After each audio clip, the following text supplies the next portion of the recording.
step into the lush gardens of Willow Grange, where a renowned botanist, Dr. Henry Ashford, is poisoned during an exclusive tour, his lemonade laced with deadly monkshood sap. Miss Jane Marple, with her sharp eyes and quiet wisdom, unravels a web of secrets among 4 suspects: a nervous guide, a greedy widow, a resentful gardener, and an ambitious rival botanist, Dr. Lillian Voss. As motives of envy and theft surface, Miss Marple's keen observation reveals the truth: a single drop of poison, a stolen moment, and a confession that exposes Voss's deadly ambition to steal Ashford's groundbreaking research. Join the mystery where beauty hides betrayal and truth blooms in the shadows. Chapter 1. The Invitation. The late morning sun filtered through the lace curtains of Miss Jane Marple's modest parlour in St. Mary Mead, casting delicate patterns on the polished oak table. A fire crackled softly in the grate, though the September air held a hint of autumn's chill. Miss Marple, her silver hair neatly pinned and her posture as upright as ever, sat in her favourite armchair, a delicate china teacup balanced on its saucer. Her hands, nimble despite their years, paused in their knitting as she reached for the morning's post, delivered promptly by young Tommy Pierce, whose reliability was matched only by his tendency to whistle off-key. Among the usual letters, a note from her nephew Raymond, a circular from the Women's Institute, lay an envelope of fine cream paper, its address penned in an elegant looping hand. Miss Marple's pale blue eyes, sharp as ever behind her spectacles, narrowed with interest. "Now, what's this?" she murmured, her voice soft but tinged with the curiosity that had unravelled many a village mystery. She slit the envelope with a silver letter opener, a gift from a long-ago admirer, and unfolded the contents. The letter was an invitation from the Willow Grange Botanical Society, requesting her presence at a private tour of the estate's renowned gardens, hosted by Dr. Henry Ashford, a botanist of some repute. The event promised an exclusive viewing of his exotic plant collection, including a rare South American vine rumoured to hold medicinal secrets. Miss Marple's lips curved into a faint smile. Her own garden, with its tidy rosebeds and reliable dahlias, was her pride, but the prospect of rare flora stirred her imagination.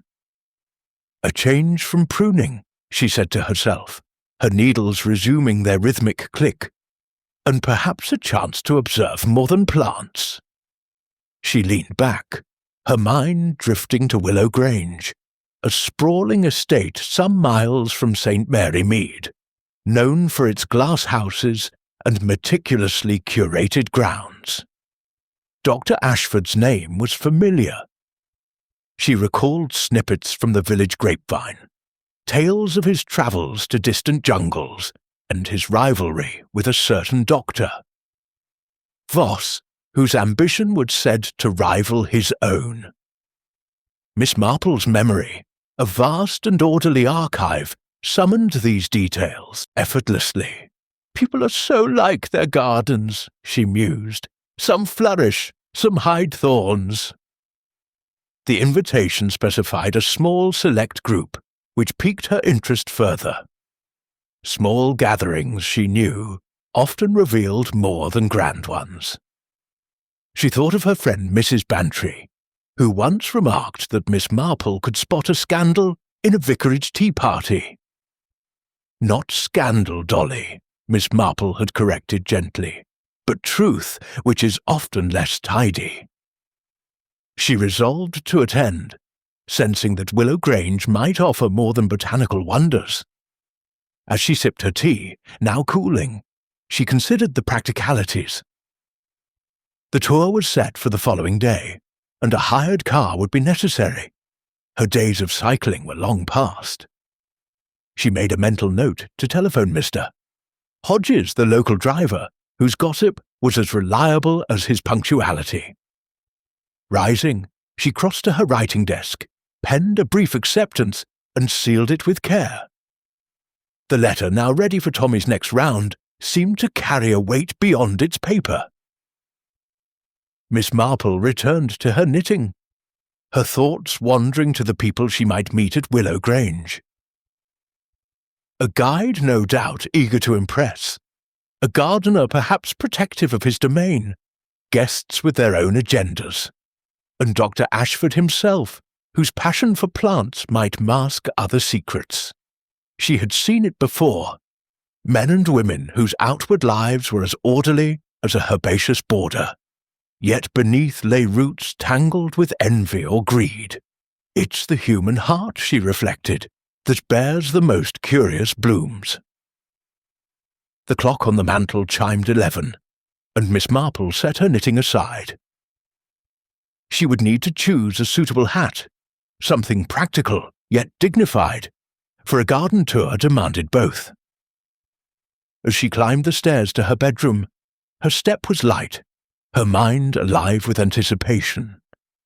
Willow Grange awaited, and with it perhaps a puzzle to unravel. Little did she know that death itself would be among the guests, lurking in the shadow of those exotic vines. Chapter 2. The Gathering. The late morning sun bathed the rolling lawns of Willow Grange in a golden haze, its warmth tempered by a crisp September breeze that rustled the leaves of ancient oaks lining the estate's drive.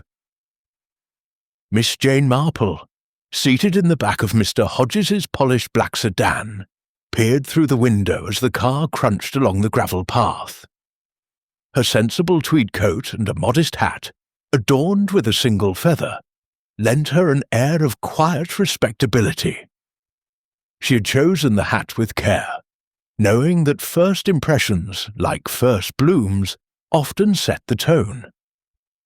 Mr. Hodges, ever loquacious, prattled on about the Grange's history, its Jacobean origins, its wartime use as a hospital, but Miss Marple's attention was elsewhere, her sharp eyes scanning the approaching manor for clues to its secrets. The car drew to a halt before a wrought-iron gate, beyond which lay the gardens, a verdant tapestry of colour and form. Miss Marple alighted, thanking Mr. Hodges with a nod, and adjusted her gloves as she surveyed the scene. Willow Grange's grounds were a botanist's paradise. Manicured hedges framed beds of vibrant dahlias, while glass houses glinted in the distance, their panes catching the light like diamonds. A faint scent of jasmine hung in the air, mingling with the earthier notes of freshly turned soil. Yet beneath the beauty, Miss Marple sensed an undercurrent, a tension as subtle as the shadow of a cloud passing overhead. Gardens, she thought, are like people, lovely on the surface, but their roots run deep and unseen. A small group had gathered near a stone fountain, its cherub spouting a steady stream into a moss-lined basin. Miss Marple approached, her step light but deliberate, her eyes taking in each figure with the precision of a botanist cataloguing specimens. There were 4 others excluding herself, and she noted their positions, their gestures, their glances, each a petal in the unfolding mystery of Willow Grange. Dr. Henry Ashford, the host, stood at the centre, a wiry man in his late 50s, with a shock of greying hair and a nervous energy that seemed to hum beneath his tweed jacket. His hands, stained faintly green from handling plants, gestured animatedly as he spoke to a tall woman in a tailored coat. Miss Marple recognised her from village gossip as Dr. Lillian Voss, a rival botanist whose reputation for brilliance was matched only by her ambition. Voss's dark eyes, sharp as a hawk's, darted over Ashford's shoulder, as if searching for something or someone in the garden beyond. Her posture was erect, her movements controlled, but Miss Marple noted a faint tightness in her jaw, a sign of suppressed emotion. Nearby, a man in a neatly pressed suit adjusted his tie, his smile broad but not entirely genuine. This, Miss Marple deduced, must be Mr. Clarence Reed, the guide, whose letter had promised a most enlightening tour. His polished shoes gleamed, and a faint whiff of tobacco clung to him, suggesting a habit he took pains to conceal. He greeted Miss Marple with a bow, his voice smooth as polished wood. "Miss Marple, a pleasure. I trust you'll find Dr. Ashford's collection as inspiring as I do." She returned a polite nod, noting the slight tremor in his hands. A man eager to please, she thought, but perhaps too eager to be trusted. The fourth figure was a woman of middle age. Her auburn hair swept beneath a wide-brimmed hat, adorned with silk flowers. Mrs. Evelyn Harper, Miss Marple recalled, was a wealthy widow with a passion for rare plants, her name often mentioned in gardening circles. She stood slightly apart, her gloved hands clasped around a leather-bound notebook, her eyes fixed on a distant glass house, with an intensity that bordered on covetousness. Her dress, a rich emerald green, spoke of wealth, but her expression held a hunger that money could not sate. Miss Marple's mind flicked to her own village, where Mrs. Price, the grocer's wife, had once coveted a neighbour's prized roses with similar intensity. Desire, she mused, can make monsters of us all. The final member of the group was Tom Grayson, the gardener, a burly man with weathered hands and a face like a storm cloud. He stood at the edge, his arms crossed, his boots caked with soil that seemed out of place amidst the pristine paths. His eyes, a pale grey, flicked toward Dr. Ashford with a resentment that was almost palpable. Miss Marple noted his patched jacket and the way his fingers twitched, as if longing to return to his work or to settle the score. A man who loves his plants, she thought, but not, perhaps, his master. Dr. Ashford clapped his hands, drawing the group's attention. "Welcome all to Willow Grange," he began, his voice bright but tinged with strain, as if he were performing a role he had not rehearsed.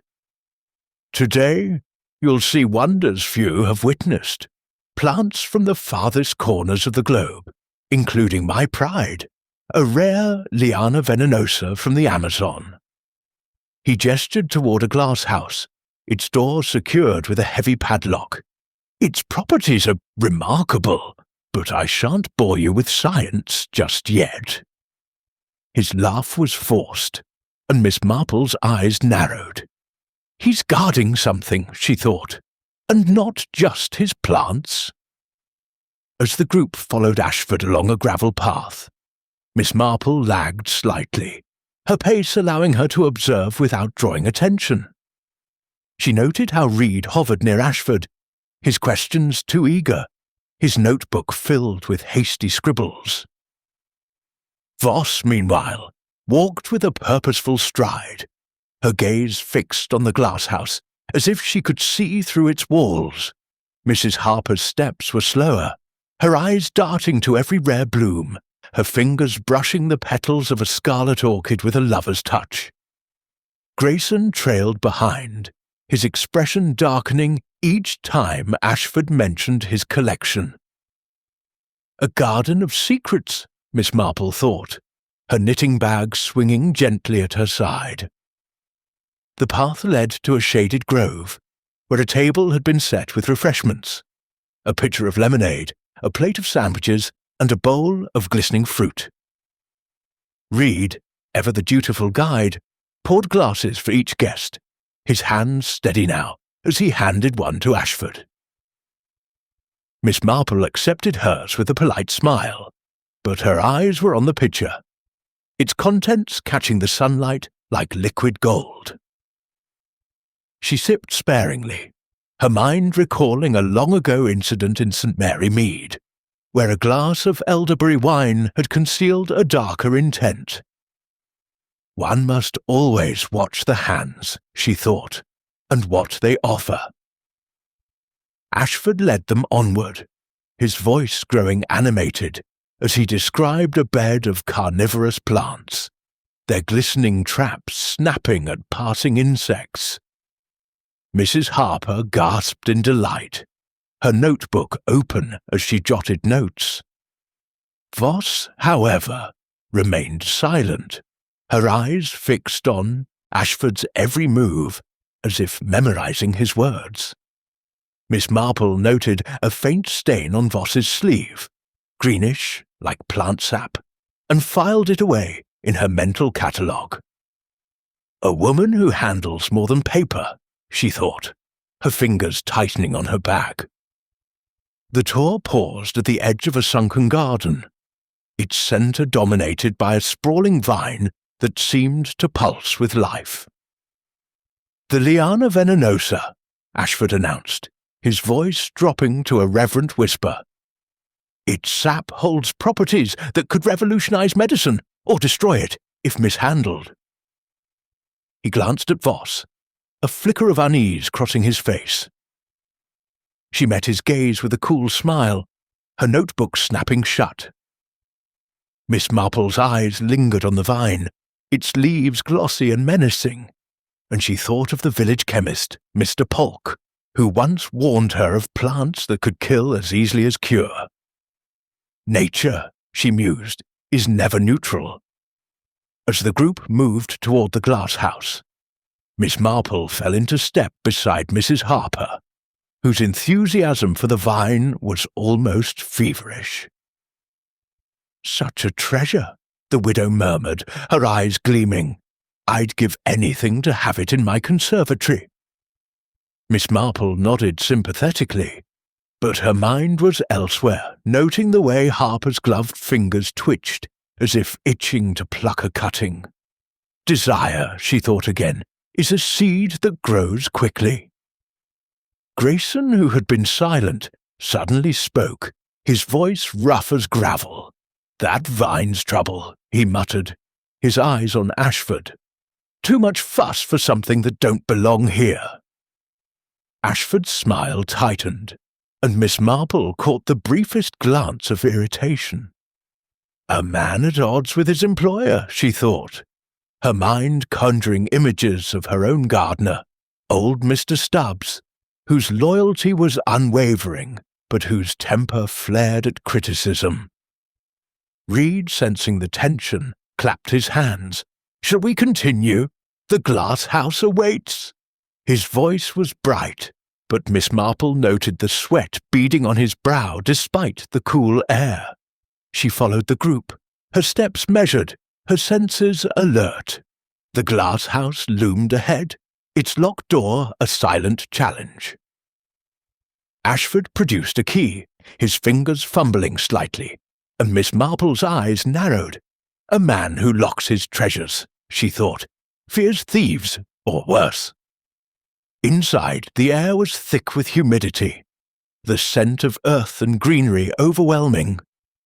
Shelves lined with pots held plants of every shape and hue, orchids with petals like butterfly wings, ferns that curled like question marks. Ashford pointed out a cluster of Aconitum napellus, or monkshood, its deep blue flowers deceptively delicate. "Beautiful, but deadly," he said, his voice low. "Its sap can stop a heart in minutes." Miss Marple's gaze lingered on the plant, her mind racing. She recalled a case in St. Mary Mead, where a careless herbalist had mistaken monkshood for a benign cousin. Knowledge, she thought, is as dangerous as ignorance. Voss stepped closer to the monkshood, her fingers brushing the leaves. "Fascinating," she murmured, her tone clinical, but her eyes alight with something darker. Miss Marple watched her, noting the way her hand lingered, as if testing the plant's texture or its potential. Reed, meanwhile, scribbled furiously, his questions about the monk's hood almost too precise. Mrs. Harper, distracted by a rare bromeliad, seemed oblivious, but Grayson's scowl deepened, his gaze fixed on Ashford's back. As the group prepared to leave the glass house, Miss Marple lingered, her eyes scanning the shelves. A small vial, half hidden behind a pot, caught her attention. Its label, in Ashford's cramped hand, read Aconitum Extract. She made a mental note, her heart quickening. A garden of secrets indeed, she thought, rejoining the group as they stepped back into the sunlight. The tour continued, but Miss Marple's mind was elsewhere, piecing together the fragments of what she had seen. Reed's nervous energy, Voss's calculating stare, Harper's greedy glances, Grayson's simmering resentment. Each was a thread in a tapestry yet to be woven. And Ashford, with his guarded smiles and locked doors, was at its centre. People, she thought, as they returned to the fountain for another round of lemonade, are never what they seem. And gardens, like hearts, hide their poisons well. Chapter 3. The Fatal Sip. The sun had climbed higher over Willow Grange, its rays filtering through the dense canopy of a secluded arbour where the tour group paused for respite. The air was thick with the scent of blooming jasmine, and the hum of bees provided a gentle counterpoint to the murmur of conversation. Miss Jane Marple, seated on a wrought-iron bench, her knitting bag at her side, observed the scene with her usual quiet intensity. The arbour, draped with climbing roses, offered a deceptive tranquillity, but Miss Marple's sharp eyes missed nothing, not the flicker of unease in Doctor. Ashford's gestures, nor the way Doctor. Voss's fingers tightened around her notebook. A rustic wooden table stood at the arbour's centre, laden with a crystal pitcher of lemonade, its surface beaded with condensation, and a tray of delicate cucumber sandwiches. Mr. Clarence Reed, the guide, bustled about with an air of practised hospitality, pouring lemonade into tall glasses etched with floral patterns. "A refreshment to revive us," he announced, his smile as polished as his shoes. Miss Marple accepted a glass with a murmured thank you, her fingers brushing the cool crystal.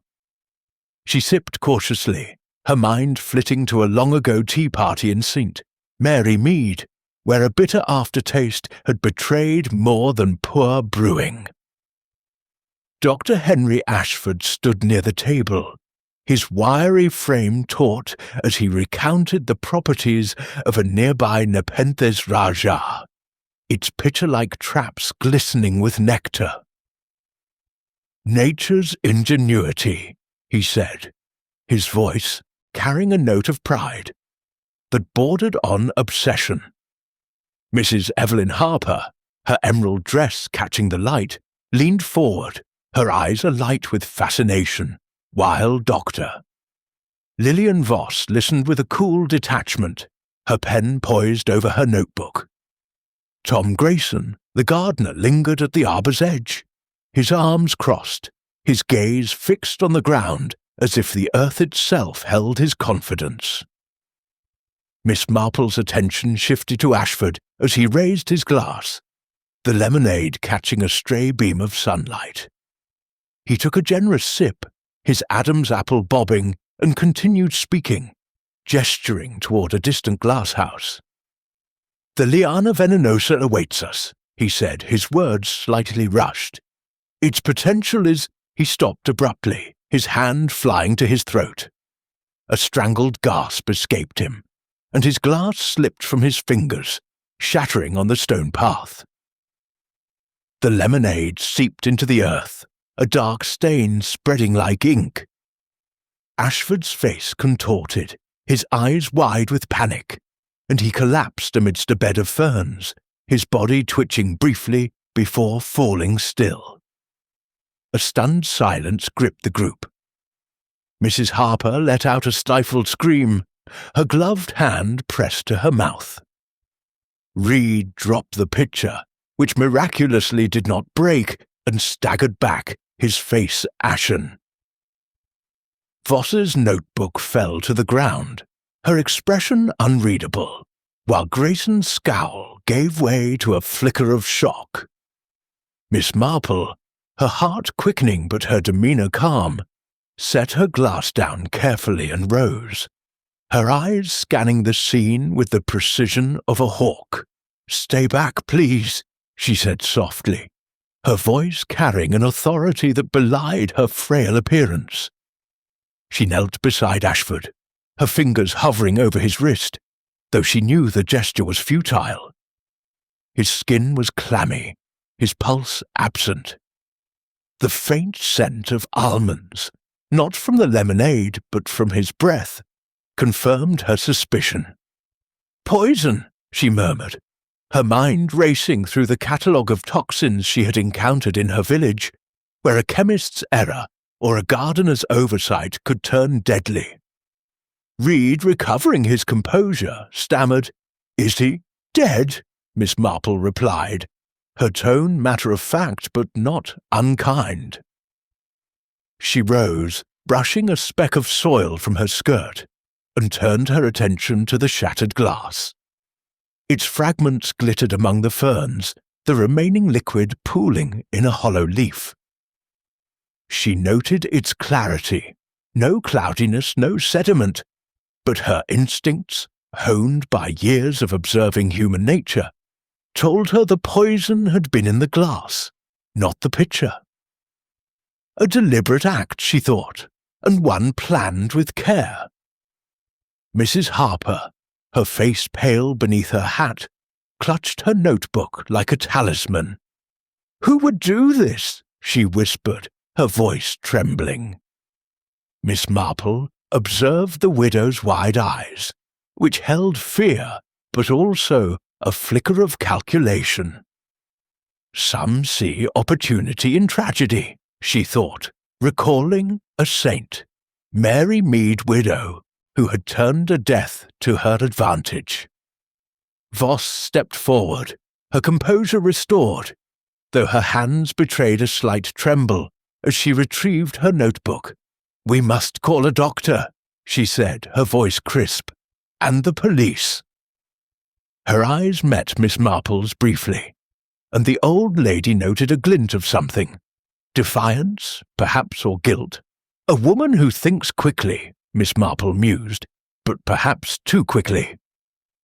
Grayson, still at the arbour's edge, muttered, "Knew that vine was trouble." His words were cryptic, but Miss Marple caught the resentment in his tone, directed not at the plants but at the man who lay dead among them. She filed this away, her mind conjuring images of her own gardener, whose grumbles about wages had once masked a deeper grievance. Reed, his hands shaking, fumbled for his pocket watch. "I'll fetch the housekeeper," he said, hurrying toward the manor. Miss Marple watched him go, noting the way his polished shoes slipped on the gravel, as if his haste were more than concern. "A man who knows more than he shows," she thought, her fingers brushing the knitting bag where her notebook lay hidden. Within minutes the housekeeper, a stout woman named Mrs. Baxter, arrived, her apron askew and her face flushed with alarm. She summoned the village doctor, Haydock, a man Miss Marple knew from St. Mary Mead, whose blunt manner belied a keen mind. He arrived swiftly, his black bag in hand, and knelt beside Ashford's body. After a brief examination, he stood, his expression grim. "Poison," he confirmed, his voice low. "Something swift and botanical, perhaps cyanide-based, or a plant alkaloid. I'll need a post-mortem to be sure." He glanced at Miss Marple, a flicker of recognition in his eyes. "You're far from home, Miss Marple," he said, "but I wager you've seen something like this before." "Once or twice," she replied, her tone mild, but her mind alight with possibilities. She thought of the Aconitum napellus in the glass house, its deadly sap a perfect candidate. But how had it reached Ashford's glass? And who had the knowledge and the motive to wield it? As Dr. Haydock organised the removal of Ashford's body, Miss Marple stepped back, her eyes sweeping the arbour. The pitcher of lemonade stood untouched, its contents still sparkling in the sunlight. The sandwiches, uneaten, attracted a curious bee. The group remained, their faces a tableau of shock, fear, and suspicion. Mrs. Harper's hands trembled as she adjusted her hat. Voss's gaze was fixed on the distant glass house. Grayson's boots scuffed the path, as if eager to escape. And Reed, returning from the manor, avoided meeting anyone's eyes.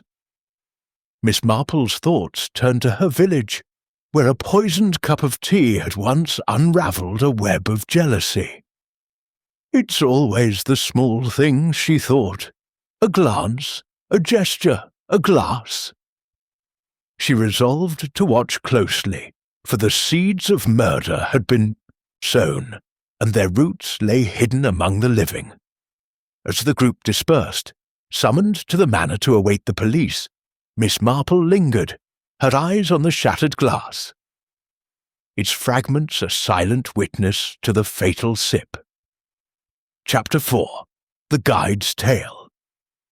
The drawing-room of Willow Grange was a study in faded elegance, its high ceilings adorned with plasterwork roses, and its windows draped in heavy damask curtains that filtered the afternoon light into a soft, mournful glow.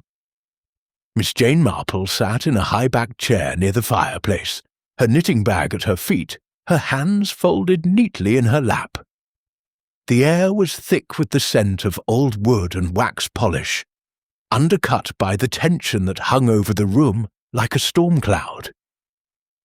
Dr. Henry Ashford's body had been removed, and the group, now diminished by one, awaited the arrival of Inspector Crane, a local policeman known to Miss Marple, through village gossip, as thorough but lacking imagination. She preferred to observe for now, her pale blue eyes flitting from face to face, gathering impressions as carefully as she gathered wool. The housekeeper, Mrs. Baxter, had ushered the group inside, her hands wringing her apron as she muttered about the tragedy. Mr. Clarence Reed, the guide, stood near a mahogany sideboard, his polished demeanour fraying at the edges. His tie was slightly askew, and a sheen of perspiration glistened on his forehead, despite the coolness of the room. Mrs. Evelyn Harper sat on a velvet settee, her emerald dress a stark contrast to her pallor, her gloved fingers clutching her notebook as if it were a lifeline. Dr. Lillian Voss leaned against a bookcase, her sharp features composed, but her eyes restless, scanning the room with a predator's alertness. Tom Grayson, the gardener, slouched in a corner, his boots leaving faint traces of soil on the parquet floor, his expression a mixture of defiance and unease. Inspector Crane entered with a brisk step, his notebook open and his pencil poised. A tall man with a military bearing, he had the air of one who preferred facts to fancies. "A bad business," he began, his voice clipped.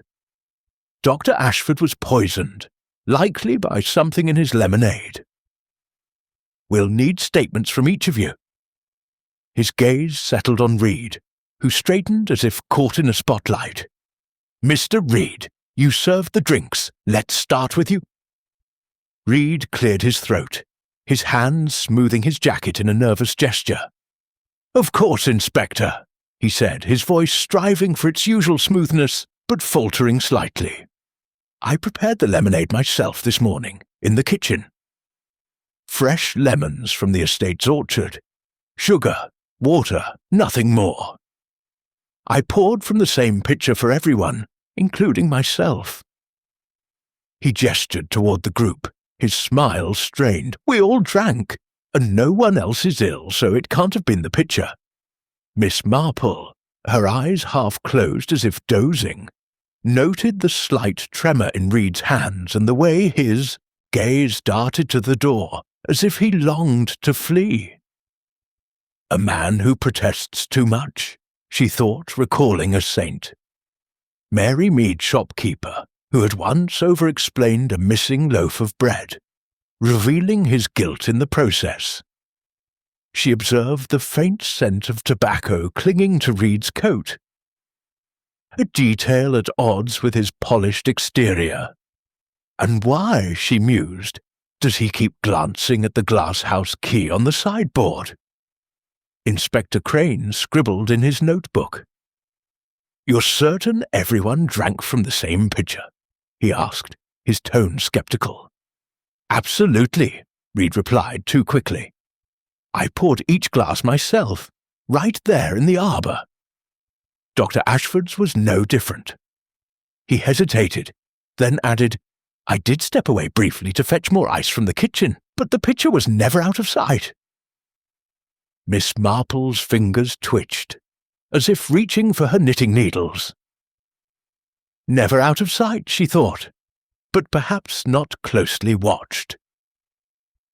She recalled the arbour's layout, the table near the ferns, the group distracted by Ashford's talk of carnivorous plants. A moment's inattention would have been enough for a deft hand to tamper with a single glass. Her eyes flicked to Reed's shoes, their high polish marred by a speck of soil, not the coarse loam of the orchard, but a finer mix like that used in the glasshouse. Curious, she thought, for a man who claims to have stayed in the kitchen. Crane pressed on. "Did you know Doctor Ashford well, Mr. Reed?" Reed's smile flickered. "Only professionally. I've guided tours for the Botanical Society for years. Dr. Ashford was particular about his plants, but generous with his knowledge." His voice held a note of deference, but Miss Marple caught the faintest hint of resentment. She thought of her own village guide, Mr. Tuttle, whose cheerful tours of the church hid a grudge against the vicar's interference. Resentment, she mused, is a slow poison, but potent. "And did you have access to his glasshouse?" Crane asked, his pencil pausing.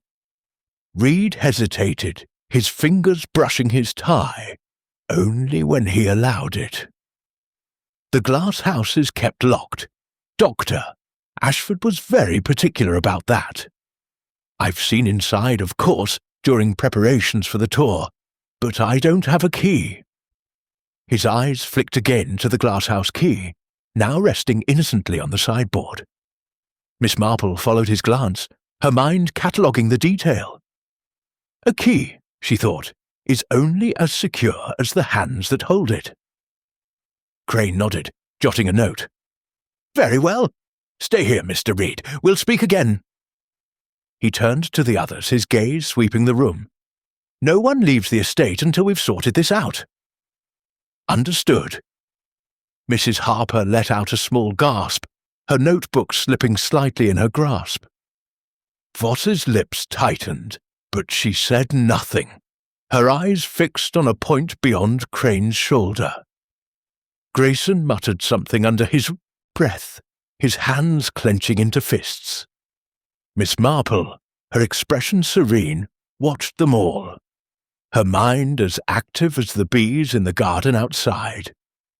She thought of the Aconitum napellus in the glasshouse, its deadly sap a silent accusation. Someone, she thought, knew exactly what they were doing. As Crane moved to question Mrs. Harper, Miss Marple leaned back, her eyes half-lidded but missing nothing. Reed's nervous energy, his too quick answers, his glance at the key, all suggested a man with something to hide. But was it murder, or merely a smaller sin? She recalled a St. Mary Mead incident where a nervous postman had concealed a petty theft, only to be caught by his own over-eagerness to please. The truth, she thought, is like a weed. It always breaks through. Her gaze drifted to the sideboard, where a decanter of sherry stood untouched.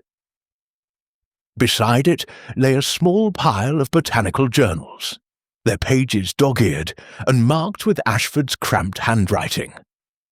Miss Marple made a mental note to examine them later, suspecting they might hold clues to Ashford's research. And his enemies. For now, she watched Reed, who had retreated to a corner, his hands clasped tightly, as if to still their trembling. A guide, she thought, leads the way, but where does he lead himself? The room grew quiet, save for Crane's low voice questioning Mrs. Harper. Miss Marple's thoughts returned to the arbour, the shattered glass, the faint almond-like scent of poison. Reed's tale was plausible, but plausibility, she knew, was often a mask for deceit. As the fire crackled in the grate, she resolved to keep a close eye on Mr. Reed and on the glass-house key, which seemed to hold more secrets than its owner had intended. Chapter 5. The Guest's Motive. The drawing-room of Willow Grange, with its heavy curtains and flickering firelight, seemed to close in, as Inspector Crane turned his attention to Mrs. Evelyn Harper. She sat on the velvet settee, her emerald dress a vivid splash against the muted tones of the room, her wide-brimmed hat now resting on the cushion beside her. Her gloved hands, still clutching her leather-bound notebook, betrayed a faint tremor, though her face maintained a studied composure. Miss Jane Marple, seated quietly in her corner, her knitting bag untouched, observed the widow with the same keen interest she might bestow upon a rare plant in her own garden. Mrs. Harper's poise, she noted, was as carefully cultivated as the roses of Saint Mary Mead, but beneath it lay something less orderly, perhaps a weed of ambition or desperation. Inspector Crane, his notebook open and his manner brisk, fixed his gaze on Mrs. Harper. "Mrs. Harper," he began, his voice carrying the weight of authority. "You were a guest on this tour, invited, I understand, for your interest in rare plants. Can you tell me about your relationship with Dr. Ashford?" Mrs. Harper's lips curved into a smile, delicate but practiced, like a flower trained to bloom on command. "Oh, Inspector, I barely knew him," she said, her voice light but tinged with a nervous edge. "I'm a collector, you see. Exotic plants are my passion. Dr. Ashford's collection, particularly that South American vine, the Liana venenosa, was the talk of gardening circles. I simply couldn't resist the invitation to see it." She smoothed her skirt, her gloved fingers lingering on the fabric as if to steady herself. Miss Marple's eyes, sharp behind her spectacles, noted the widow's careful choice of words. A collector, she thought, recalling Mrs. Elspeth McGillicuddy, a saint, Mary Mead neighbour, whose passion for rare books had once led her to bid recklessly at an auction, revealing a greed she scarcely admitted to herself. Mrs. Harper's interest in the vine, Miss Marple suspected, was more than aesthetic. It had the intensity of obsession. She observed the notebook in Mrs. Harper's lap, its pages filled with neat, precise handwriting, and wondered what secrets it held beyond botanical sketches. Crane leaned forward, his pencil poised. "And did you have any private dealings with Dr. Ashford? Perhaps a discussion about acquiring one of his specimens?" Mrs. Harper's smile faltered, her eyes flicking briefly to the sideboard where the glass-house key lay. "Goodness, no," she said, her laugh a touch too bright. "I'm no botanist, Inspector, just an enthusiast. I admired his work, of course, but I wouldn't dream of, well, anything untoward." Her fingers tightened on the notebook, and Miss Marple noted a faint crease in her glove, as if she had gripped something tightly earlier, perhaps a pen, or something less innocent. "And the lemonade," Crane pressed. "You drank from the same pitcher, I presume?" "Of course," Mrs. Harper replied, her voice regaining its composure. "Mr. Reed poured for us all. I took a glass, just as the others did. It was quite refreshing." She paused, then added, "Poor doctor." Ashford, to think his own lemonade. Her voice trailed off, and she dabbed at her eyes with a lace handkerchief, though Miss Marple noted no tears. The old lady's mind wandered to a St. Mary Mead tea party, where a widow's crocodile tears had masked a calculating heart. Grief, she thought, is an excellent disguise, but it wears thin under scrutiny. She observed Mrs. Harper's posture, erect yet tense, and the way her eyes lingered on the glasshouse key, much as Mr. Reed's had done earlier. A shared interest in locked doors, she mused, her thoughts turning to the Aconitum napellus in the glasshouse, its deadly sap a temptation for someone with motive and opportunity. Crane's voice cut through her reverie. "Mrs. Harper, did you visit the glasshouse before the tour began? Perhaps to see the plants up close?" Mrs. Harper's eyes widened slightly, but she recovered quickly. "Oh no, Inspector. I arrived just as the tour began. I wouldn't dream of trespassing on Dr. Ashford's private collection." Her tone was indignant, but Miss Marple caught a fleeting glance toward Doctor Voss, who stood silently by the bookcase, her expression unreadable.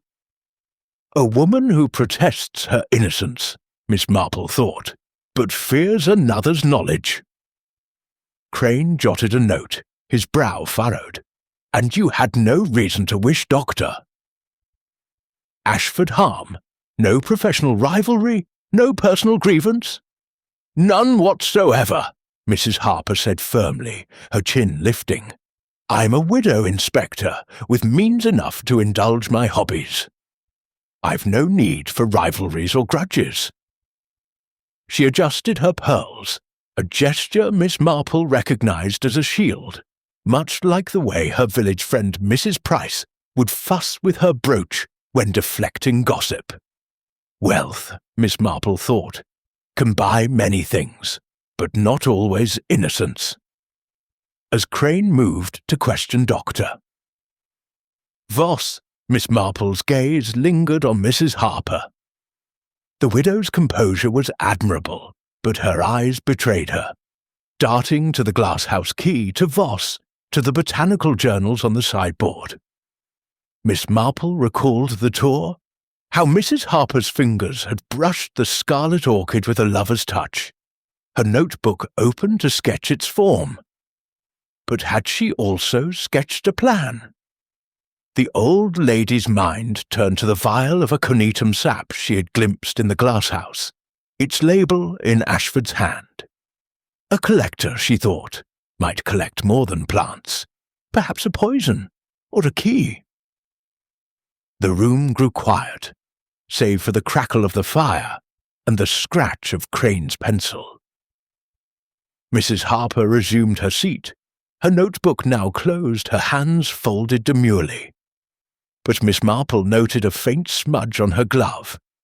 Not soil, but a powdery residue, like pollen or perhaps something more sinister. A woman with means, she thought, and perhaps the means to murder. She resolved to examine the glasshouse again, to seek the small details that often betrayed the guilty. As Crane's questions turned to Voss, Miss Marple sat back, her expression serene, but her mind as sharp as a gardener's shears, pruning away the lies to reveal the truth beneath. Chapter 6. The Gardener's Grudge. The atmosphere in the drawing-room of Willow Grange had grown stifling, the weight of suspicion settling over the group like a mist over the estate's gardens. The fire in the grate crackled fitfully, casting shadows that danced across the ornate plasterwork. But it did little to warm the chill of unease. Miss Jane Marple sat in her high-backed chair, her hands still in her lap, her eyes alert behind the gentle facade of an elderly spinster. Inspector Crane, his notebook now well worn, turned his attention to Tom Grayson, the gardener, who stood in the corner like a gnarled oak, his weathered face set in a scowl that seemed as much a part of him as his calloused hands. Grayson's presence was a stark contrast to the room's elegance, his boots caked with a fine pale soil unlike the rich loam of the outer gardens, left faint marks on the parquet floor. His patched jacket hung loosely on his broad frame, and his grey eyes, pale as a winter sky, avoided meeting anyone's gaze, settling instead on the floor or the distant windows. Miss Marple noted his stance, arms crossed, shoulders hunched, as one of defiance, yet there was a flicker of unease in the way his fingers twitched, as if longing for the familiar weight of a trowel. A man rooted to his work, she thought, but uprooted by something else. Inspector Crane cleared his throat, his military precision undeterred by Grayson's sullen demeanour. "Mr. Grayson," he began, his voice firm, "you've been the gardener here at Willow Grange for some years, I understand. Tell me about your relationship with Doctor." Ashford Grayson's scowl deepened, his lips pressing into a thin line. "Ain't much to tell," he growled, his voice rough as the gravel paths outside. "I tended the gardens. He paid me." That's the way of it. His eyes flicked briefly toward the sideboard, where the glass house key lay, then dropped back to the floor. Miss Marple's sharp gaze caught the movement, her mind conjuring an image of her own gardener, old Mr. Stubbs, whose grumbles about wages had once hidden a deeper wound, a slight from the vicar that festered for years. Crane's pencil hovered over his notebook. "You didn't get on with Doctor." "Ashford, then?" he pressed, his tone suggesting he already knew the answer. Grayson shifted his weight, his boots scraping softly against the floor. "He was particular," he said, the word laced with disdain.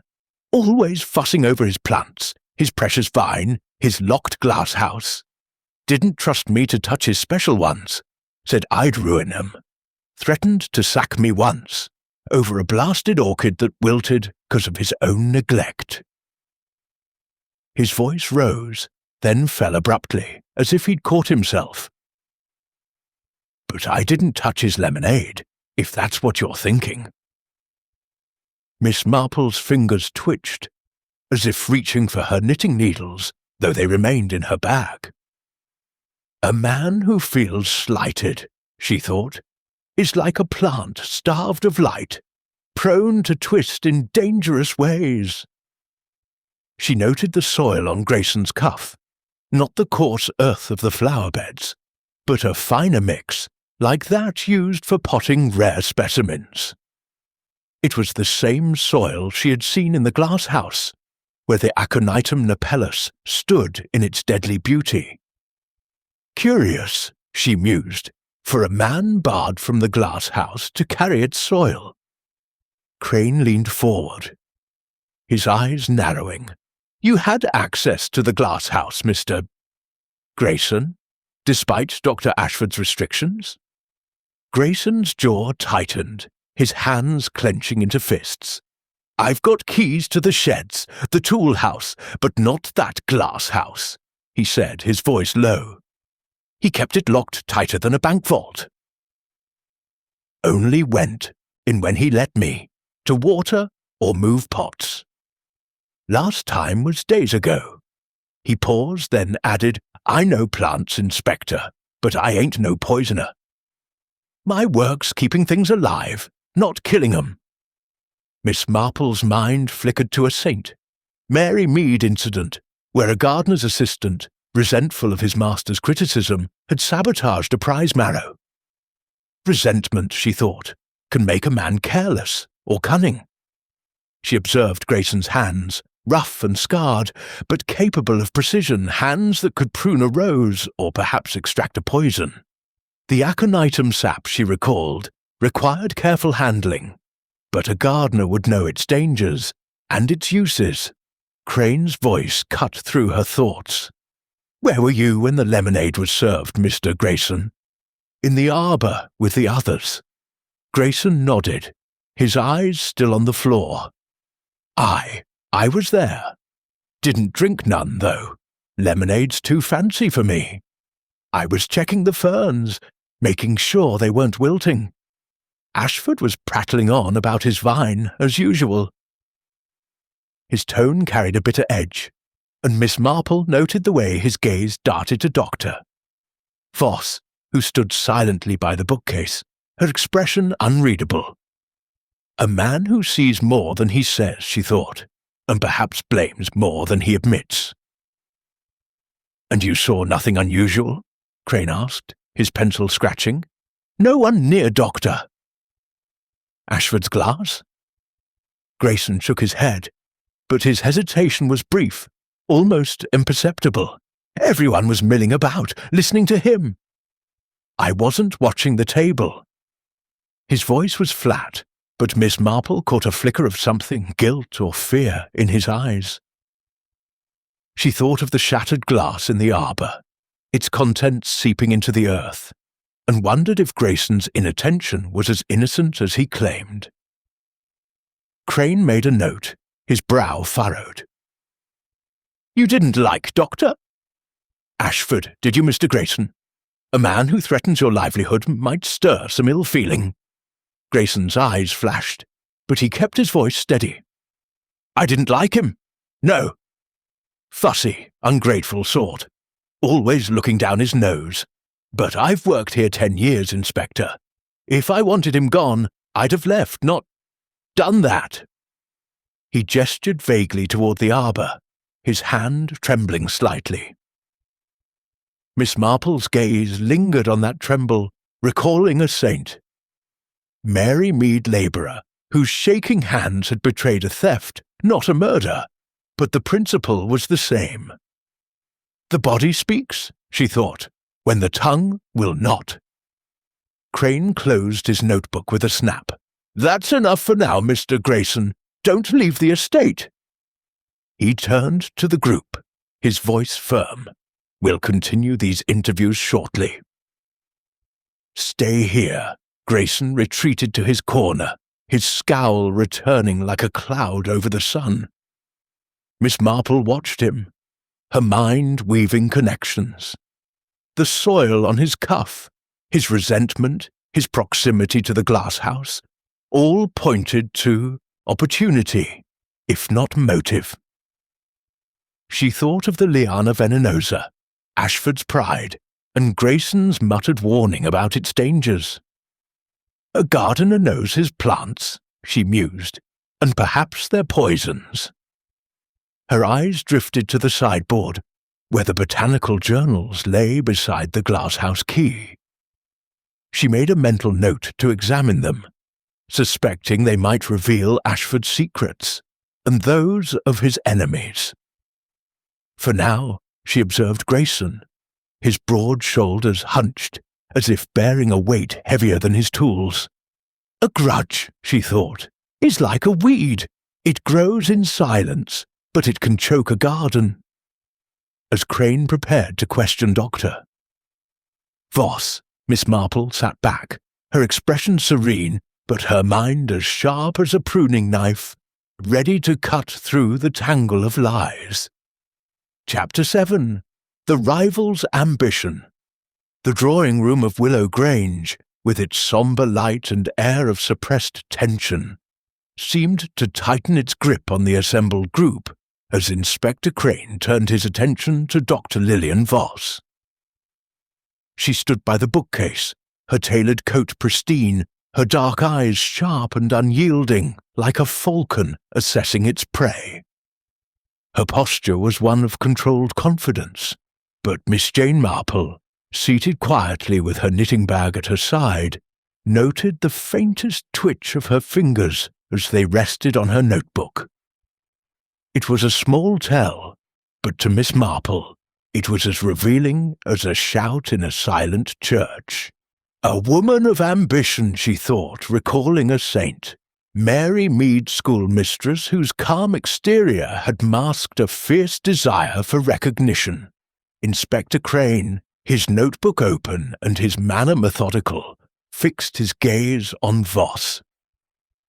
"Dr. Voss," he began, his voice carrying the weight of officialdom.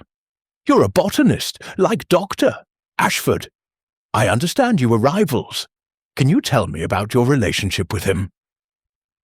Voss's lips curved into a thin smile, cool and precise. "Rivals is a strong word, Inspector," she said, her voice as crisp as the autumn air outside. "Dr. Ashford and I shared a field, yes, but our work diverged. He was obsessed with his liana venenosa, while I focus on practical applications, medicinal compounds mainly." She tapped her notebook, its pages filled with dense, meticulous notes. "We corresponded occasionally, but I had no personal dealings with him beyond professional courtesy." Miss Marple's eyes, half hidden behind her spectacles, lingered on Voss's hands. The notebook, she noted, was held tightly, as if it contained more than botanical observations. A faint greenish stain marked the sleeve of Voss's coat, barely visible in the dim light, but unmistakable to Miss Marple's keen gaze. Sap, she thought, or something like it. Her mind flickered to the Aconitum napellus in the glass house. Its deadly sap, a silent accusation. She recalled a saint, Mary Mead apothecary, whose stained fingers had once betrayed his tampering with a prescription. "Evidence," she mused, "clings like pollen." Crane's pencil scratched against his notebook. "You admired his work, then?" No ill feelings over his success with the liana venenosa. Voss's smile tightened, her eyes narrowing slightly. "Admiration is generous, Inspector. His vine was promising, yes, but he was secretive, hoarding his findings like a miser. I believe in open science, collaboration, not competition." Her voice was steady, but Miss Marple caught a flicker of disdain, like a shadow passing over a still pond. "A woman who covets," she thought, "but cloaks it in principle." "And the lemonade?" Crane asked, his tone sharpening. "You drank from the same pitcher as Doctor." "Ashford? Of course," Voss replied, her composure unshaken. "Mr. Reed poured for us all. I took a glass, as did the others. It was unremarkable." She paused, then added, "I was focused on Doctor. Ashford's lecture about the carnivorous plants. I didn't notice anything unusual about his glass." Her eyes met Crane's briefly, then slid away, resting on the glasshouse key on the sideboard. Miss Marple's fingers itched for her knitting needles, though she kept them still. A scientist's precision, she thought, but perhaps too precise. She recalled the tour, how Voss had lingered near the Aconitum in the glasshouse, her fingers brushing its leaves with a familiarity that suggested more than academic interest. The greenish stain on her sleeve, the locked glasshouse, the vial of sap Miss Marple had glimpsed, all pointed to knowledge and perhaps intent. "Ambition," she mused, "is a dangerous fertilizer." Crane leaned forward, his voice low. "Dr. Voss, you have access to toxic plants in your own work, I presume. You'd know their properties, say something like monkshood?" Voss's expression remained impassive, but her fingers tightened on her notebook.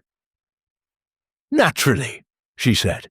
"Any botanist worth their salt knows the Aconitum genus. Its sap is lethal, paralyzes the heart in minutes, but I'd hardly carry it in my pocket, Inspector." Her laugh was dry, like leaves rustling in a wind. "I'm a researcher, not a murderer." Miss Marple's mind turned to a saint. Mary Mead, herbalist, whose knowledge of plants had once been used to settle a score. Knowledge, she thought, is a tool, and tools can cut both ways. She noted Voss's glance at the glasshouse key, a fleeting look shared by others in the room. A key, she thought, that unlocks more than doors. She made a mental note to revisit the glasshouse, suspecting that its contents held the key to Ashford's death, and Voss's motives. Crane pressed on. "Did you visit the glasshouse before the tour, Doctor?" "Voss? Perhaps to examine, Doctor." Ashford's collection. Voss's eyes flashed, but her voice remained steady. "I arrived with the group, Inspector." The glass house was locked until Doctor. Ashford opened it. "I had no opportunity to wander," she gestured to her notebook. "My notes are from the tour itself. Observations, nothing more." But Miss Marple noted the way her hand lingered on the notebook, as if shielding it from scrutiny. "A woman who guards her secrets," she thought, "like a gardener guards a rare bloom." Crane made a note, his brow furrowed. "And you had no reason to wish Doctor." Ashford harm, no professional jealousy over his research. Voss's smile returned, sharp as a blade. "Jealousy is for amateurs, Inspector. I respected Doctor. Ashford's work, even if I found his methods limiting. His death is a loss to science, nothing more." Her tone was final, but Miss Marple caught a flicker of something darker in her eyes. Ambition, perhaps, or triumph. A rival, she thought, sees an obstacle removed. Crane closed his notebook with a snap. "That'll do for now, Doctor. Voss, stay here with the others." He turned to the group, his voice firm. "We'll continue shortly." "No one leaves." Voss resumed her place by the bookcase, her notebook clutched tightly, her eyes scanning the room with a restless intensity. Miss Marple watched her, her mind weaving connections. The stain on Voss's sleeve, her knowledge of poisons, her lingering gaze at the glasshouse key, all suggested a woman with both motive and means. But was it enough?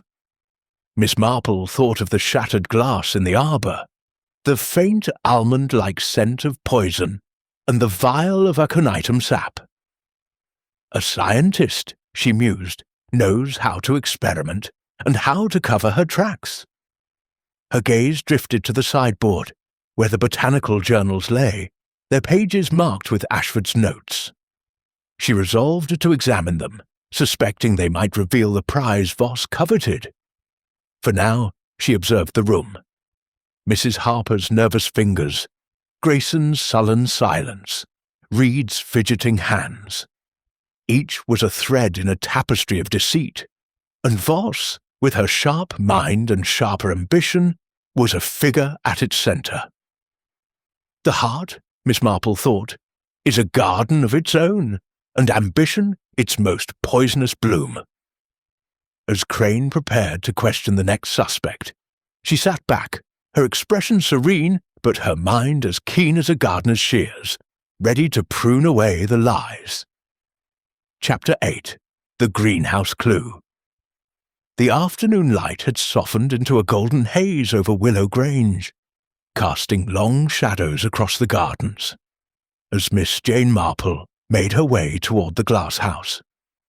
Inspector Crane, occupied with his interviews in the drawing-room, had granted her permission to revisit the scene of the tour, sensing, perhaps reluctantly, that her unassuming presence might uncover what his methodical approach missed. Miss Marple's step was deliberate, her sensible shoes crunching softly on the gravel path, her knitting bag swinging gently at her side. The air carried the sweet scent of late-blooming roses, but beneath it lingered a faint, acrid note, like the memory of poison. The glass house loomed, ahead, its panes glinting like the facets of a jewel, its iron frame sturdy yet elegant.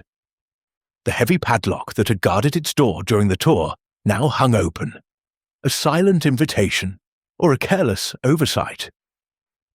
Miss Marple paused, her pale blue eyes scanning the surroundings. The path was empty, the group still confined to the manor, yet she felt the prickle of being watched, as if the plants themselves held secrets. Gardens, she thought, recalling her own modest plot in St. Mary Mead, are never as innocent as they seem. She pushed the door open, the hinges creaking softly, and stepped into the humid embrace of the glass house.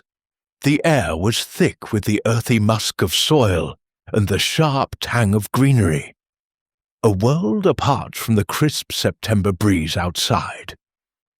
Shelves lined with pots stretched into the shadows, each holding a specimen more exotic than the last.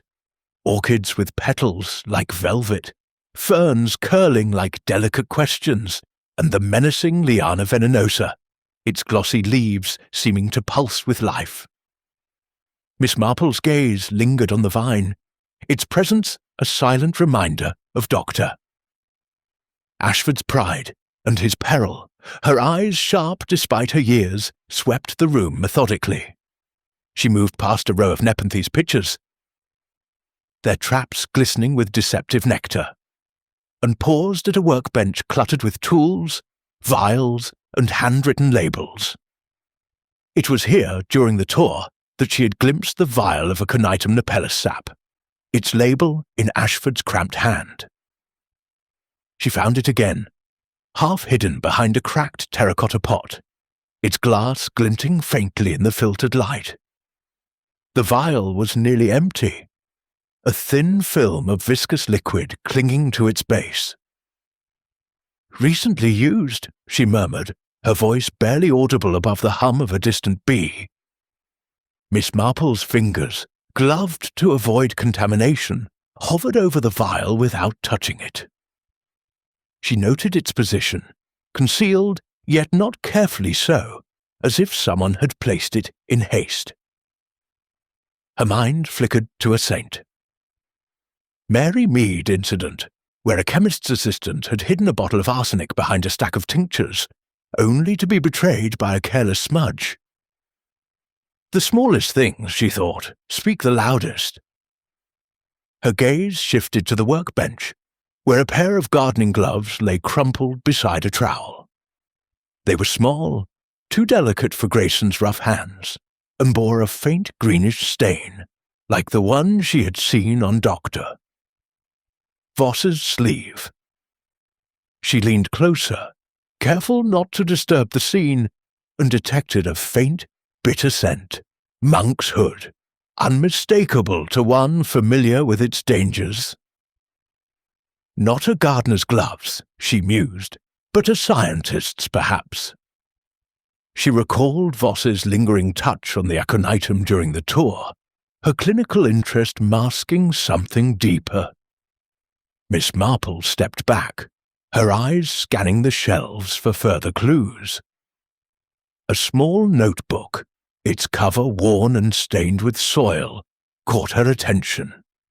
It was tucked beneath a pot of Drosera, its sticky leaves glistening like tiny traps. She opened it carefully, revealing pages filled with Ashford's notes, sketches of the liana venenosa, chemical formulas, and cryptic references to medicinal potential. One page, dog-eared and smudged, mentioned a rival, unnamed, but the word Voss appeared in a hurried scrawl, circled in red ink. A man who feared theft, Miss Marple thought, not of plants, but of knowledge. She closed the notebook, her mind weaving connections. The vial, the gloves, the notes, all pointed to a deliberate act, planned by someone with access and expertise. She thought of the shattered glass in the arbour, the almond-like scent of poison, and the group's behaviour during the tour. Reed's nervous energy, Harper's covetous glances, Grayson's resentment, Voss's calculated calm. Each was a thread in a tangled web. But the gloves, with their telltale stain, drew her thoughts to Voss, whose ambition seemed to outstrip her scruples. As she moved toward the glasshouse door, a faint sound, a rustle, like leaves disturbed, made her pause. She turned, her eyes scanning the shadows, but saw nothing save the swaying of a fern, perhaps stirred by a draught. Yet the prickle of being watched persisted, and Miss Marple's instincts, honed by years of unravelling village mysteries, told her to trust it. Someone, she thought, knows more than they admit. She made a mental note to check the glasshouse's exterior for signs of tampering, suspecting that a key was not the only way to gain entry. Stepping back into the cool air, Miss Marple closed the door behind her, ensuring the padlock clicked shut. The garden stretched before her, serene yet heavy with secrets, like her own roses after a storm. She thought of the aconitum sap, its potency enough to kill in moments, and the gloves, too small for a man's hands. A woman's touch, she mused, or a man careful to mislead. Her mind turned to the drawing room, where the suspects waited, each guarding their own truths. The glasshouse had yielded its clue, but the puzzle was far from complete. As she walked back to the manor, her step light but purposeful, Miss Marple's thoughts returned to Saint. Mary Mead, where a poisoned jar of preserves had once revealed a murderer's intent. It's always the small things, she thought. A stain, a note, a glance. The greenhouse clue had rooted itself in her mind, and she knew that like a well-tended plant, it would bear fruit in time. Chapter 9. The Lemonade Puzzle. The late afternoon light filtered through the tall windows of Willow Grange's drawing room, casting a soft amber glow over the polished furniture and the strained faces of the gathered suspects. Miss Jane Marple sat in her familiar corner, her knitting bag untouched at her feet, her hands folded serenely in her lap.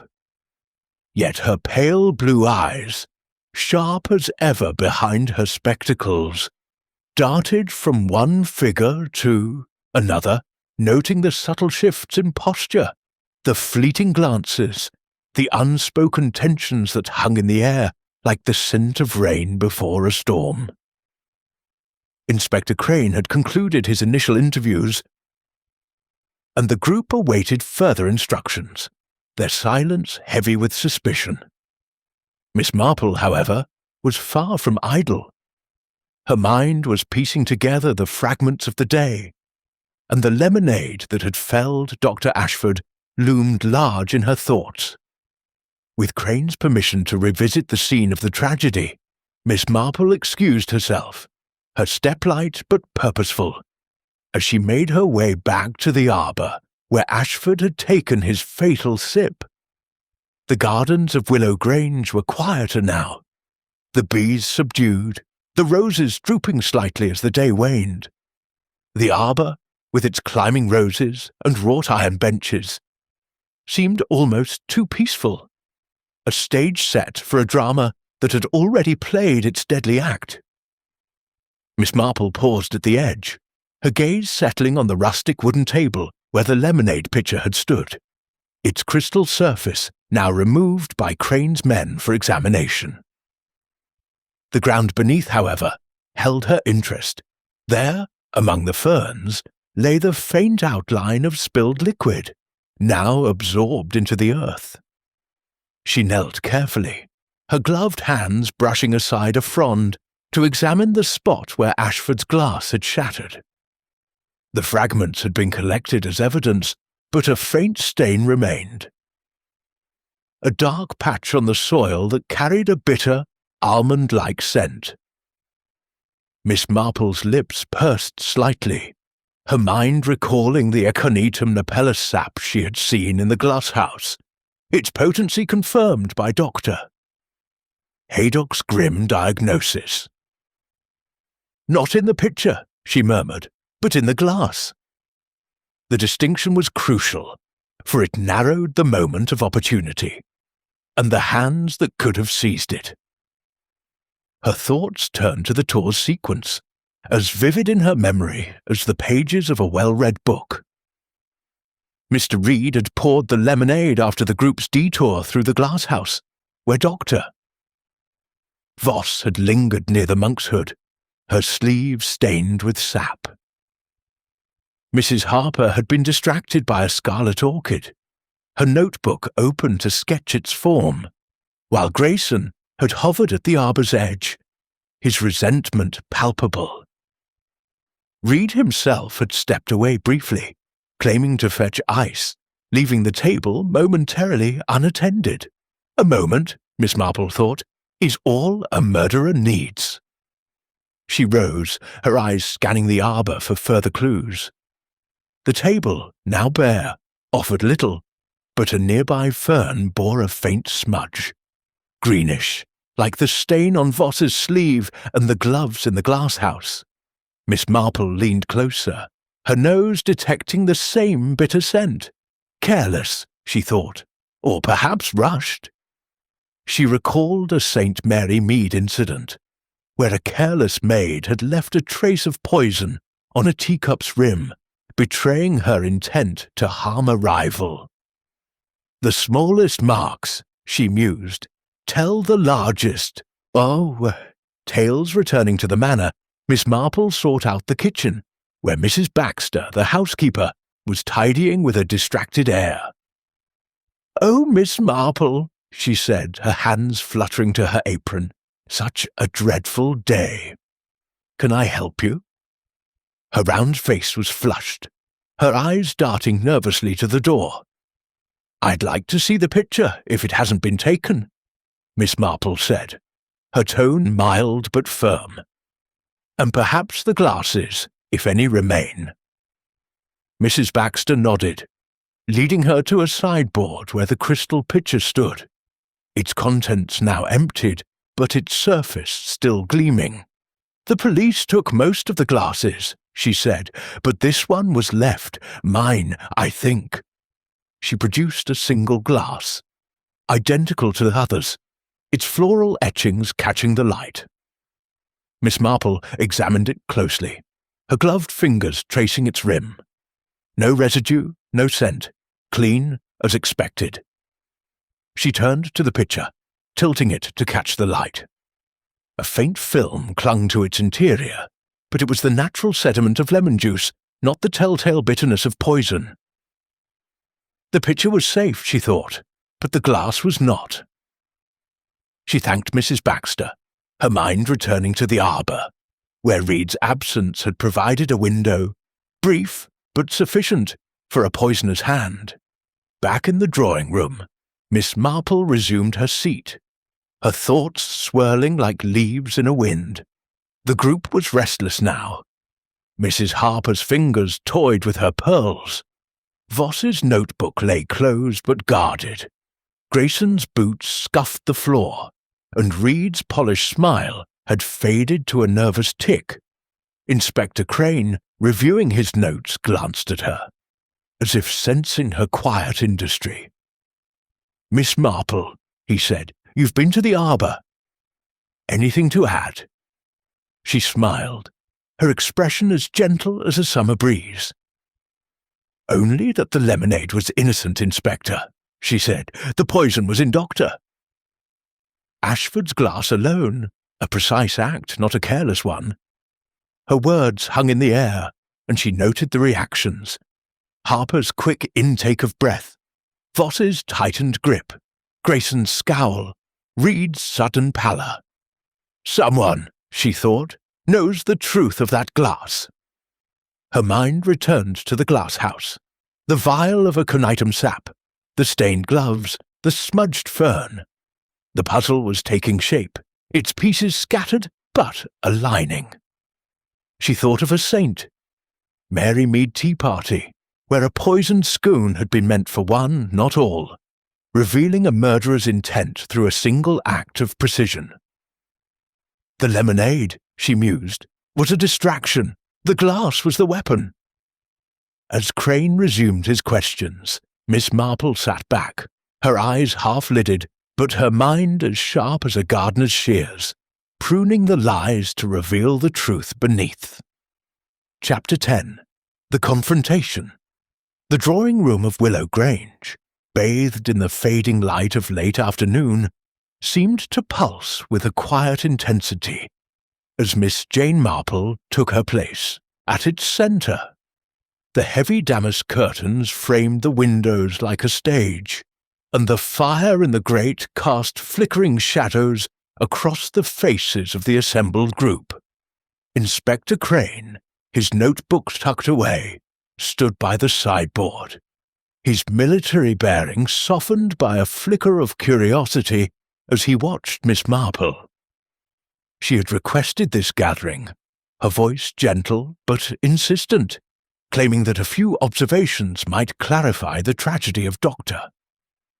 Ashford's death, the suspects, Mr. Clarence Reed, Mrs. Evelyn Harper, Tom Grayson, and Dr. Lillian Voss, sat or stood in uneasy silence, their eyes darting between Miss Marple and one another, each guarding their secrets like a locked garden gate.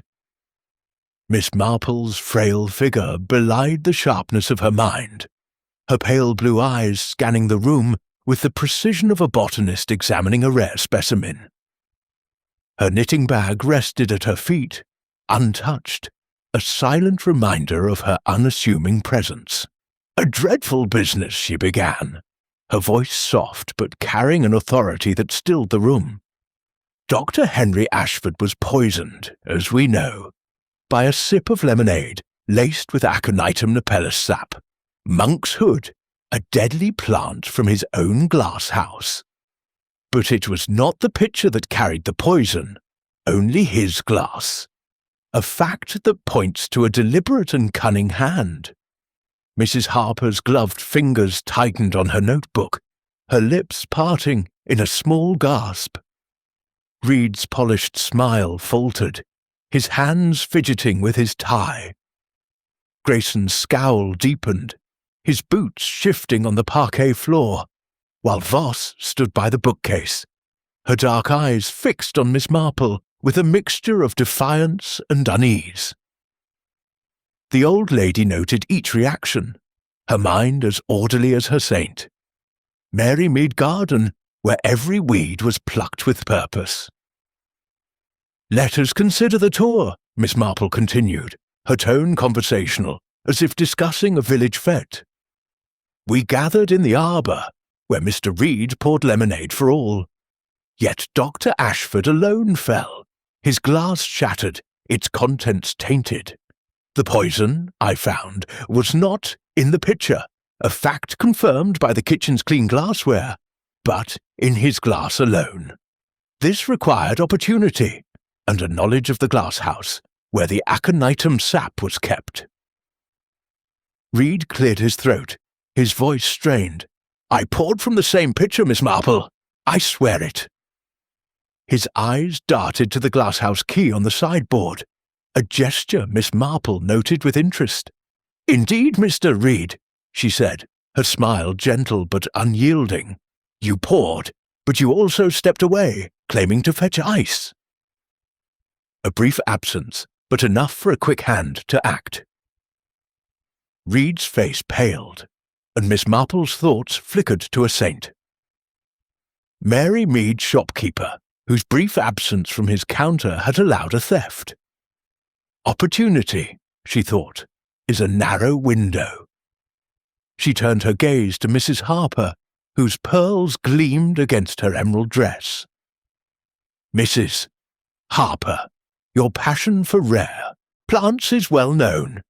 You coveted the Liana venenosa, did you not? A prize for your collection, perhaps worth a desperate act." Harper's eyes widened, her hand clutching her notebook. "I admired it, yes," she stammered. But murder? I'm no chemist. Miss Marple nodded, her expression unchanged. Yet your notebook holds more than sketches, I suspect, and your gloves bore a trace of pollen, or something like it. Harper's face flushed, but Miss Marple moved on, her eyes settling on Grayson. Mr. Grayson, your resentment of Doctor. Ashford was clear. He threatened your livelihood, and you know the glasshouse's secrets despite his restrictions. The soil on your cuff, from the glasshouse's pots, suggests you were there more recently than you claim. Grayson's fists clenched, his voice a low growl. I didn't touch his blasted glass. I tend the gardens, not his poisons. But his eyes betrayed a flicker of fear, and Miss Marple filed it away, recalling a saint, Mary Mead labourer whose anger had masked a guilty conscience. Finally, she turned to Dr. Voss, whose composure was a mask of steel. Dr. Voss, Miss Marple said, her voice soft but piercing, your ambition is as renowned as Doctor. Ashford's. His Liana venenosa was a breakthrough you envied, a key to your own research.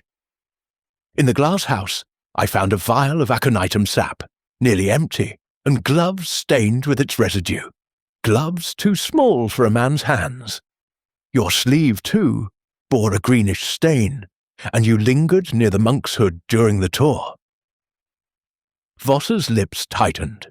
Her notebook clutched like a shield. You're mistaken, Miss Marple, she said, her voice cold. I study plants, not poisons. I had no access to that vial.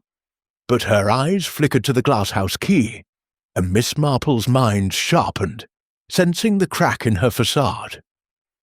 The key, Miss Marple said, her tone almost musing, is a curious thing. Locked doors protect treasures, but they also tempt thieves. Dr. Ashford's notes found in the glass house mentioned a rival. Voss, circled in red. He feared you, Doctor. Voss, not for your science, but for your willingness to take what was his. The room fell silent, the fires crackled the only sound. Voss's face drained of colour, her fingers trembling slightly. Miss Marple pressed on, her voice steady. The poison was added in the arbour during Mr. Reed's absence. You, Doctor. Voss were near the table, your notebook shielding your actions. A drop of sap, carefully placed, was all it took. You meant to sicken him, perhaps to steal his research while he recovered. But Monk's hood is unforgiving, and Doctor. Ashford paid the price. Voss's eyes blazed, but her voice was a whisper. You have no proof. Yet her shoulders sagged, as if the weight of truth had taken root. Miss Marple's gaze softened, but her resolve did not waver. The gloves, the stain, the notes, they are proof enough for suspicion, Doctor. Voss, the police will find more, I'm sure. She glanced at Crane, who nodded, his hand reaching for his notebook. The confrontation had laid bare the threads of motive and opportunity, and Miss Marple stepped back, her work done for now. The room remained tense, the suspects' faces a gallery of fear, relief, and guilt. The truth, she thought, is like a seed. It breaks through when the time is right. As Crane moved to question Voss further, Miss Marple sat, her eyes half-lidded, her mind already turning to the final unravelling. Chapter 11. The confession. The drawing-room of Willow Grange, now shrouded in the deepening twilight, seemed to hold its breath as the weight of Miss Jane Marple's words settled over the group. The fire in the grate had dwindled to embers, casting a faint ruddy glow across the faces of the suspects, each frozen in a moment of reckoning. Inspector Crane stood by the sideboard, his notebook open once more, his eyes fixed on Doctor. Lillian Voss, whose composure had begun to fracture like a pane of glass under strain. Miss Marple, seated in her high-backed chair, her hands folded calmly in her lap, watched with the quiet intensity of a gardener tending a delicate bloom, knowing that the truth, like a stubborn weed, could not remain hidden forever. Dr. Voss stood by the bookcase, her notebook clutched tightly, her dark eyes darting from Miss Marple to Crane, then to the glasshouse key on the sideboard, as if it might unlock her escape. The greenish stain on her sleeve, barely visible in the dim light, seemed to pulse with accusation. Miss Marple's voice, soft but relentless, had laid bare the threads of motive and opportunity, and now the room waited for the final unravelling. "Dr. Voss," Miss Marple said, her tone gentle but unyielding, "you have denied tampering with Doctor." "Ashford's glass, yet the evidence speaks otherwise. The aconitum sap, the stained gloves, your own sleeve, all point to a moment of calculated action in the arbour. You coveted his research, did you not? His liana venenosa was the key to your own ambitions, and you could not bear to see him claim the glory." Voss's lips parted, her breath catching, but she said nothing. Her fingers tightened on her notebook, the pages crinkling under the pressure. Mrs. Harper, seated on the velvet settee, let out a small gasp, her pearls clicking softly as she clutched them. Mr. Reed, his polished demeanour now a distant memory, shifted uneasily, his eyes avoiding Voss's. Tom Grayson, in his corner, muttered something under his breath, his scowl softening into something like grim satisfaction. Miss Marple noted each reaction, her mind as sharp as the pruning shears she used on her saint. Mary Mead roses, cutting away the superfluous to reveal the truth. Inspector Crane stepped forward, his voice firm. "Dr. Voss, Miss Marple's observations are compelling. The vial of monkshood sap, the gloves, your proximity to the table in the arbour, can you explain? These." Voss's shoulders stiffened, her chin lifting in defiance, but her eyes betrayed a flicker of panic. "I've told you," she said, her voice low but trembling. "I studied the plants, nothing more. I had no reason to harm Doctor." Ashford, yet her words lacked conviction, and Miss Marple saw the crack in her facade widen, like a seedling breaking through soil. "Reason," Miss Marple said softly, "is often a matter of perspective. In my village, St. Mary Mead, I once knew a woman, a teacher much like yourself in ambition, who sabotaged a rival's work to secure a promotion. She meant only to delay, not destroy, but intent is a slippery thing. You meant to sicken Doctor. Ashford, perhaps, to gain access to his notes while he recovered. But monkshood is unforgiving, and your plan went awry." Voss's face drained of colour, her notebook slipping from her grasp to the floor with a soft thud. The room was silent, save for the faint ticking of a mantel clock and the distant creak of the manor settling. Miss Marple's gaze held Voss's, steady and unyielding, like a mirror reflecting truth. "The gloves in the glass house," she continued, "were yours, were they not? Small, stained with sap, hidden in haste. And your sleeve bears the same mark, from when you extracted the poison, perhaps during a moment alone in the glass house before the tour." Voss's lips trembled, her hands clenching into fists. "You can't prove that," she whispered, but her voice broke, and her eyes darted to the glasshouse key, as if it might still save her. Miss Marple thought of a saint, Mary Mead seamstress, whose nervous glances had betrayed her theft of a rival's pattern, and knew that Voss's defiance was crumbling. Crane, sensing the shift, stepped closer. "Dr. Voss, if you have an explanation, now is the time. The evidence is mounting, Your knowledge of poisons, your access to the glasshouse, the stains, speak plainly." Voss's shoulders sagged, her composure shattering like the glass in the arbour. "I didn't mean to kill him," she said, her voice barely above a whisper. Yet it carried the weight of confession.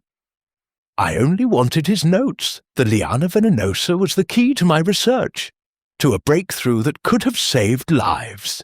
He was so secretive, hoarding his findings, refusing to share. I thought a small dose, enough to sicken him, to keep him abed while I copied his work." Her eyes filled with tears, but Miss Marple saw no remorse, only regret for being caught.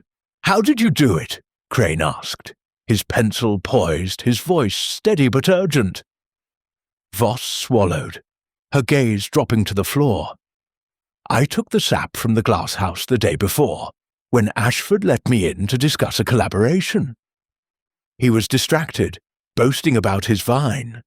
I hid the vial, wore gloves to avoid the poison's touch. In the arbour, when Reed left for ice, I slipped a drop into his glass. It was so quick, no one saw." Her voice broke, and she covered her face with her hands. "I didn't know it would kill him. I only wanted time." The room was still, the confession hanging like a fog. Mrs. Harper's eyes were wide, her notebook forgotten. Reed's hands shook, his relief palpable. Grayson's scowl softened, as if a burden had lifted. Miss Marple sat back, her expression serene but her mind alert, noting the details that confirmed her suspicions, the gloves, the sap, the moment of opportunity. She thought of a saint, Mary Mead Baker, whose attempt to sabotage a rival's cake had ended in disgrace, not death, but the principle was the same. Ambition, she thought, is a dangerous seed, and poison its bitter fruit. Crane nodded, his face grim. "Dr. Lillian Voss, you're under arrest for the murder of Dr. Henry Ashford." He gestured to a constable who had entered quietly, and Voss, her defiance gone, allowed herself to be led away, her notebook left behind like a discarded husk. Miss Marple's eyes followed her, then returned to the group. The tension had eased, but questions lingered.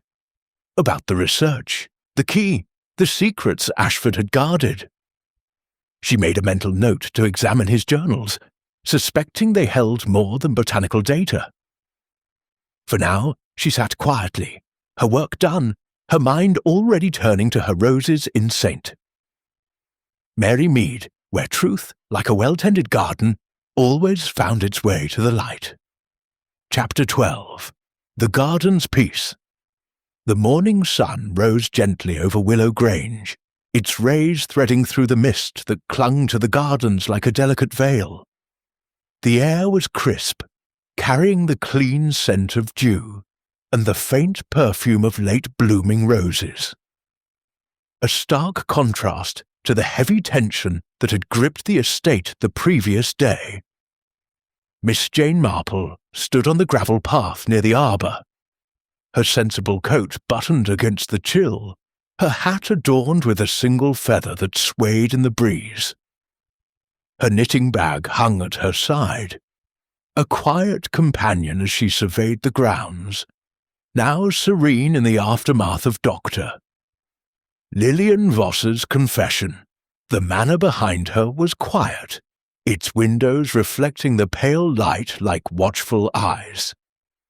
Inspector Crane had concluded his work late the previous evening, taking Voss into custody and securing the glasshouse as evidence. The other suspects, Mr. Clarence Reed, Mrs. Evelyn Harper, and Tom Grayson, had been released from suspicion, their motives and actions falling short of murder, though not of lesser sins. Miss Marple's mind, sharp as the pruning shears in her saunt. Mary Mead shed, lingered on the case, tying up loose ends as she might tie back an errant rose. She walked slowly along the path, her steps measured, her eyes taking in the beauty of the gardens. The liana venenosa, locked away in the glass house, was no longer a threat, its secret safe for now. The aconitum napellus with its deadly sap had been removed by Crane's men, its pot now empty on the glasshouse shelf. Yet the gardens themselves seemed untouched by the tragedy, their blooms vibrant, their paths orderly, as if nature had already begun to heal the wound left by human folly. Miss Marple paused by the fountain, its cherub still spouting a steady stream into the moss-lined basin. She thought of Dr. Ashford, his passion for his plants, his guarded research, and the rival who had undone him. People, she murmured, her voice soft as the rustle of leaves, are like plants.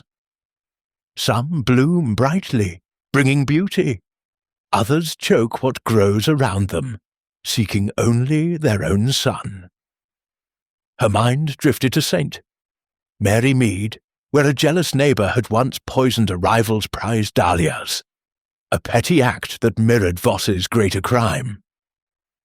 The heart, she thought, is a garden of its own, and ambition its most treacherous weed. Inspector Crane approached, his military stride softened by the morning's calm. "Miss Marple," he said, tipping his hat, "you've done us a service. Without your eye for detail, we might have missed the truth. Those gloves, that stain, small things, but they told the tale." Miss Marple smiled, her expression as gentle as the dawn. "Small things, Inspector, are often the loudest. In my village, a misplaced needle once unravelled a theft. Here, it was a stain, a glance, a key." She gestured towards a glass house, its panes glinting in the sunlight. Dr. Voss's ambition was her undoing, but Ashford's secrecy sowed the seed. Had he shared his work, she might not have felt the need to steal it. Crane nodded, his notebook tucked away, a rare softness in his eyes. "You see people clearly, Miss Marple. I'd wager there's not much you miss." "Oh, I miss plenty," she said, her tone light but her eyes twinkling. "But human nature is like my roses, predictable in its patterns if you know where to look." She thought of her garden in St. Mary Mead, where each plant had its place, its needs, its flaws. "We all have our thorns, Inspector, but some wield them with intent." Crane glanced at the manor, where Reed, Harper, and Grayson were preparing to leave, their roles in the tragedy clarified, but not forgotten. "What of the others?" he asked. "Reed's nerves, Harper's greed, Grayson's grudge, none of them innocent in their way." "None of us are," Miss Marple said softly. "Mr. Reed, I suspect, knew more of the glass house than he admitted, perhaps hoping to curry favour with Ashford's secrets.